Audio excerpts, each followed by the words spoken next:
Hello, welcome back to my channel. My name is Andrew. Today I wanted to have a conversation about what makes a book a classic. So I've probably used her name in the title. So I think we're living in a very interesting time period.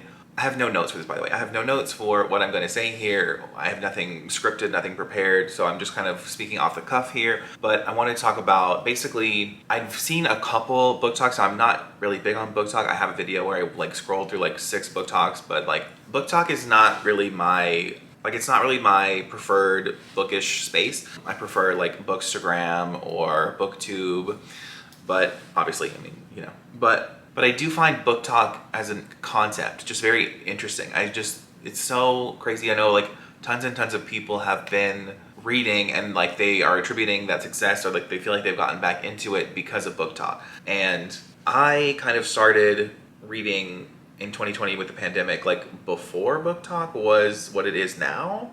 But there's been this discourse that I've seen around on book talk where people are like, if you don't read classics, then you're not a real reader and you're not really engaging your mind and expanding your mind, and you're just all this stuff. And then I kind of have seen a couple people counter argue that and say well, I just want to read what's fun and what I like to do, or I don't want to feel like I'm bogged down by what I'm reading. I just want to enjoy what I'm reading.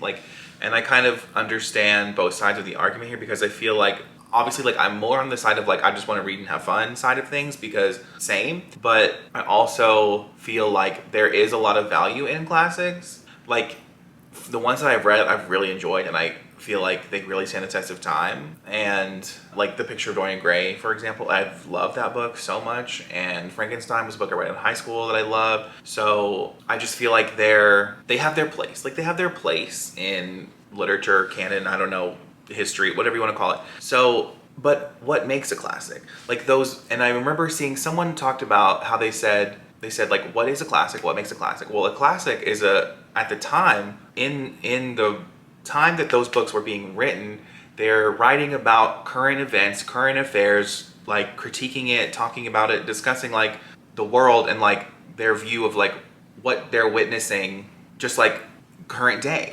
So Colleen Hoover is writing all about, she's writing a lot of romance, and she's resonating with a lot of people. I mean, obviously she's probably, I don't know how my viewers feel about Colleen Hoover. I've never said my stance on Colleen Hoover. Personally, I find her books incredibly entertaining. I think most people find her books incredibly entertaining.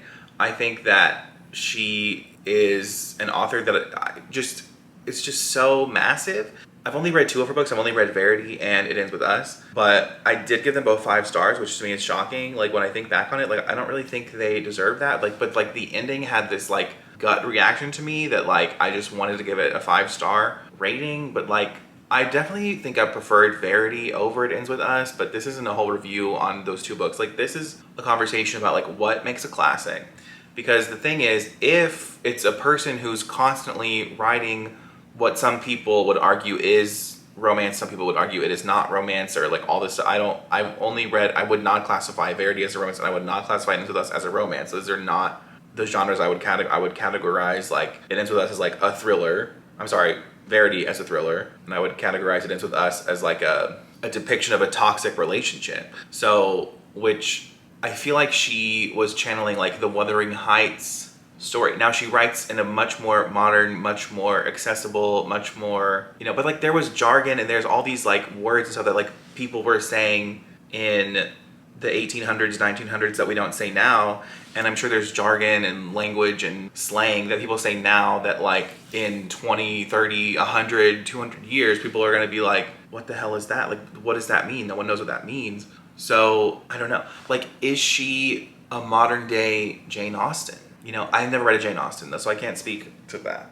Or is she I don't know who would be the modern day Jane Austen, but I clearly think that Jane Austen is a very interesting, I don't know, I've read nothing by Jane Austen, so I can't speak to it from that aspect of things. I really want to read a lot of her work because I think I will enjoy it, but I can't think of a female author who releases tons and tons of books that are comedic, that's that prolific. I mean, Emily Henry's someone else comes to mind, but I don't think that she's known for her comedic timing. because I think Jane Austen is like, she's known for like having the comedy in relation to like the classic writing style that she has. So I'm trying to think like who, and then I also think of like Taylor Jenkins Reid, but she's very emotional with what she writes. Like she doesn't really, I definitely wouldn't like say she's known for her humor. So I mean, I think Emily Henry, most people I think would be on the side of saying like Emily Henry is closer to the next Jane Austen versus like Colleen Hoover, and like is there someone in the past that we could compare Colleen Hoover to that was a classic? Like I don't think so. But I just think that why can't people read Colleen Hoover and also enjoy classics? Like there are people like that out there. I mean, I'm one of those people. I would say that I've only really enjoyed Verity. Like I feel like It Ends With Us was an odd experience for me because I enjoyed it while I read it. I gave it 5 stars, but like I have barely thought about it since. I've only thought about it because it's so frequently discussed in forums online and people are so viscerally reacting to it in ways positive or negative. Like, but for me, it was kind of just like, oh, okay, like more straight people problems. Like it wasn't that it was a bad book, but it wasn't that it was like my favorite book. Like, so I don't know why I gave it 5 stars. Like, I really don't. I really don't know. It was like a weird gut reaction.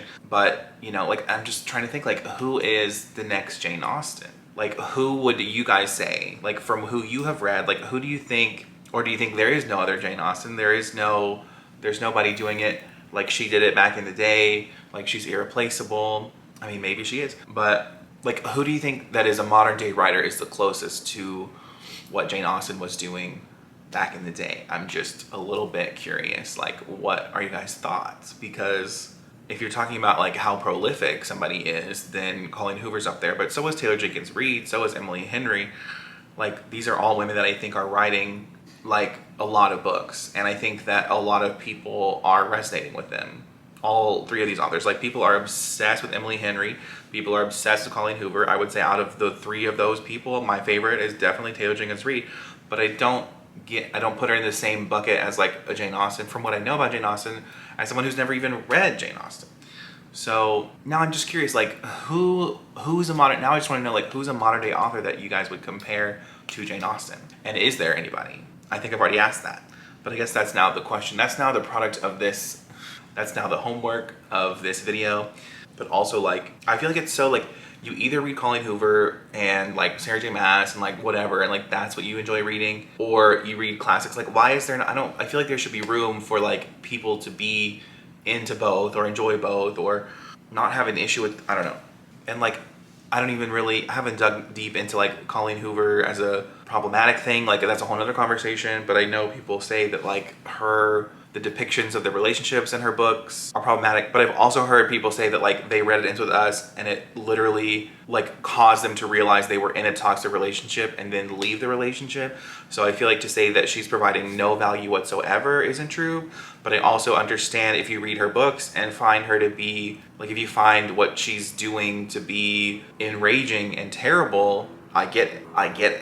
But either way, she is being discussed a lot. So I would also love to know, like, if you're someone who enjoys like classic literature and Colleen Hoover, like, how do you feel about this? What are your opinions? Like, do you think that they are mutually exclusive types of people? I mean, I guess I'm proof that they're not, because like I said, I love Picture Dorian Gray, I love Frankenstein, and I've also enjoyed some Colleen Hoover books. Like, I guess I'm admitting that. I don't know. Like, but I would never consider her like a favorite author. Like, I don't think she's like a phenomenal writer. I think that her writing is bad, but I think her stories are incredibly entertaining. And I think that there's people that like say that they would prefer like the entertaining story is more valuable to them than the writing. And I feel like, I guess when it comes to like contemporary stuff, I don't feel that way. But when it comes to like fantasy, I want beautiful writing in fantasy.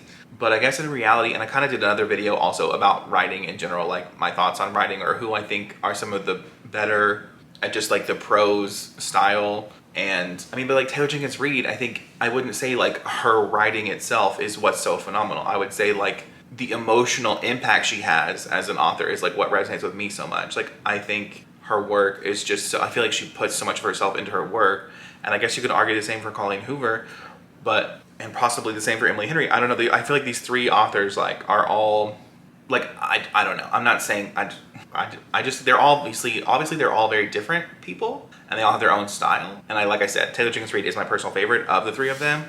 But I would say like it's Taylor Jenkins, then Colleen than Emily Henry, because Emily Henry is, I don't know, but I mean, when I think about like Pamela on Vacation, I guess that's closer to Jane Austen.